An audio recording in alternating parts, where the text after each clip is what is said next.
한 번에 다 모든 게 완벽하게 다 되기는 힘들어요. 그래서 다시 재정비를 해서 새로 시작하는 그런 가리굿이라고 보시면 돼요. 제일 안 좋은 게 뭐냐?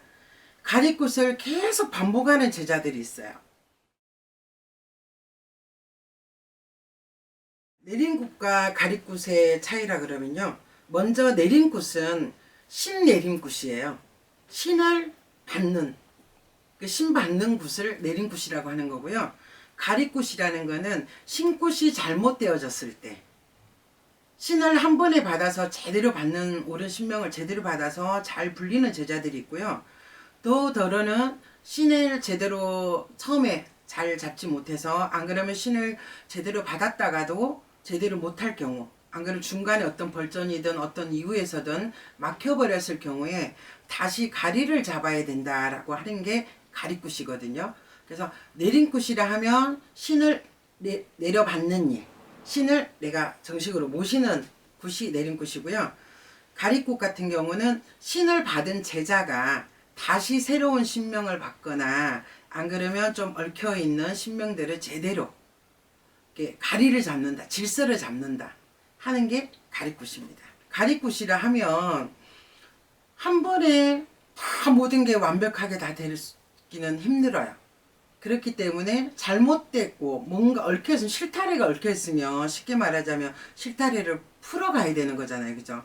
그래서 다시 재정비를 해서 새로 시작하는 그런 가리굿이라고 보시면 돼요. 그래서 처음에 신굿을 한 번에 다 받으면 좋겠지만 그러지 않은 경우, 그리고 신굿이 아무리 처음에 잘 됐다고 해도 나중에 또 신명이 새로 바뀌기도 하고요. 또 그런 경우들이 있거든요. 그래서 여러 가지 경우를 해서 가리굿이라는 걸 하게 되는데, 제일 안 좋은 게 뭐냐? 가리굿을 계속 반복하는 제자들이 있어요.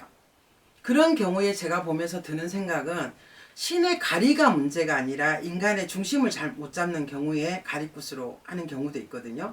본인이 원해서가 아니라, 정말로 가리굿이 필요해서가 아니라 신의 선생하고 떨어지다 보니, 또 인간에서 또 현명하게 하지를 못하다 보니 주변의 꼬임에 빠져서, 안 그러면 주변의 어떤 권유에 대해서 또 내가 답답하니까 그렇게 해서 나 친구 새로 해야 되는 거 아니야? 이렇게 해서 또 가리굿이라고 하고, 또 선생이 바뀔 때마다 새로 하는 제자들을 가끔 봐요. 그래서 그럴 때 굉장히 많이 안타깝거든요.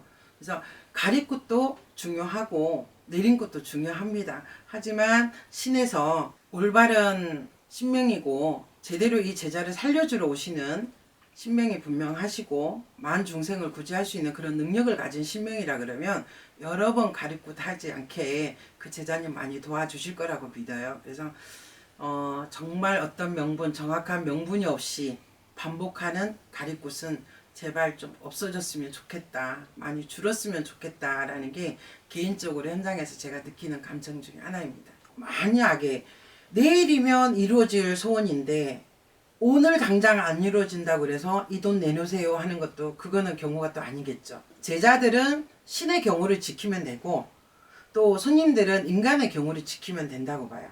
그래서 모든 건 경우에 맞게끔, 도리에 맞게끔 그 기준에 따라서 움직이면 서로 그런 시비는 안 붙지 않을까 하는 생각이 듭니다.